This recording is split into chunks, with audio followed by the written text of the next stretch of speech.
অন্তত 10-12 লাখ টাকার খাম নিজে এমনি করাই দিছে। আছে আমার শাকির মোহাম্মদ 5 নম্বর বাচ্চু মিয়া নামে একজন, ইবন তো মনে হয় 12 লাখ টাকার খাম এগুলি করে দিছে। হয় জীবনে টাকা কারণ এনার একটা বিশ্বাস আছে যে পেরিস্তারে যদি সরকারের টাকা না দেয় বাপের জমি বিক্রি করে টাকা দিব, তাও না এখন আপনি যদি বিশ্বাস না হলো যে আমি এমপি কেমনে সব বলব। এখন আমি 2 মাসেই তা কাম করছি, আরো অনেক কাম করছি, হিসাব দেখতে পাইতাম না। এখন আমি 2 মাসে কিতা কিতা পাইছি এটা হিসাব নিতা না। ওইটা এমপি হওয়ার পরে 1 সপ্তাহের মাথা আমারে দিছেন 1000 কম্বল, আর তোরাই দিছেন কত 100 লাখ মানুষ।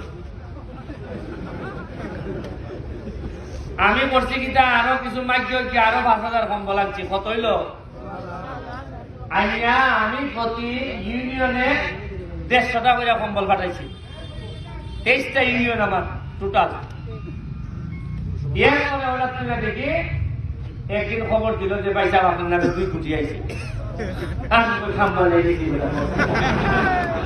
আমি যে আমার নিজের বাবার কিনে হাত ধরো আইছি কত 2 কোটি পাইছি। 1 কোটি সোনারগাঁ, 1 কোটি মাধবপুর। এটা হলো টিয়ার কাবিকা আর হইল গিয়া সলিং বলিং ইটা আছে। আমি তার চেতামন ধরে করতাম কাম। এরপরে ঘুরতে না ঘুরতে আবার একটা খবর পাইলাম আরো পাইছি 2 কোটি। কত হইল? এই 2 কোটি লেগে 2টি ভাগ মসজিদ আর মন্দির।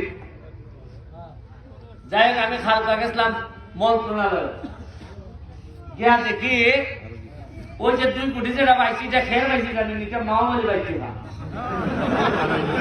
আমি তো এটা বেটা রেখে গেল কয় বেটা এত ব্যস্ত নিবার সময় হয়েছে। আমার খবরটাতে হয় বেটা কুত্তা না দিয়া গেল, তুই দেখতে খাওয়ালে রেখে। আমি এর জিগাইলাম যে এই টাকাটা কি তুই লোনে কেউ না গেলে অন্যখান থেকে বরিশাল বা অন্যখান থেকে অন্য দিদি গেলে কারণ তুমি ফৌজা টাকা মালটা করে আমাদের না কেনাটা হচ্ছে।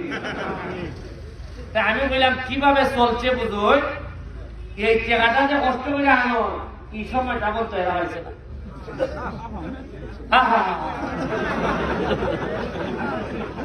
আর আমার দ্বারা নাই মসজিদে লেগেছে গাড়িটা, মন্দিরে লেগেছে গাড়িটা।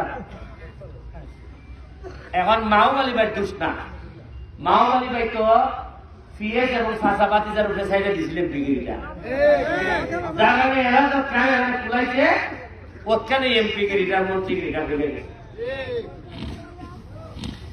এখন কত ভাই আমি 2 কোটি 60 কোটি নাকি খালকাকে খবর পাইলাম। একটা খালকাকে খবর পাইলাম যে এই 5 বছরে আমি রাস্তাঘাট করতাম পারবো, আমার নামে বরাদ্দ হয়েছে 25 কোটি।